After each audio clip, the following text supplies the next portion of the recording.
Երբ թվում է, թե շուրջդ բոլորը լռություն է, բայց դա չի նշանակում, որ Աստված քեզ թողել է։ Դա նշանակում է, որ նա գործում է լռության մեջ։ Նա ամրեցնում է քո հավատը, մաքրում է ուղիդ եւ պատրաստում այն հրաշքը,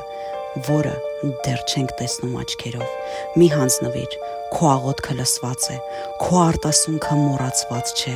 քո հույսը անիմաստ չէ։ Երբ Աստված սկսում է գործել, ոչ մի ուժ չի կարող կանգնեցնել նրա ձեռքը։ Նա ճանապարհ է բացում այնտեղ, որտեղ այն չկար։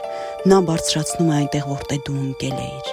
Նա բուժում է այն, ինչը թվում էր անվերջ կորած։ Շարունակիր հավատալ, թեկուզ քայլը ծանր լինի, Աստված քո կողքին է եւ քո հրաշքը ավելի մոտ է, քան դու պատկերացնում ես։ Սաղմոս 37:5-ում գրված է. Տիրոջը հանձնիր քո ճանապարհը եւ վստահիր նրան, եւ նա ամեն ինչ կտնօրինի։ Ամեն։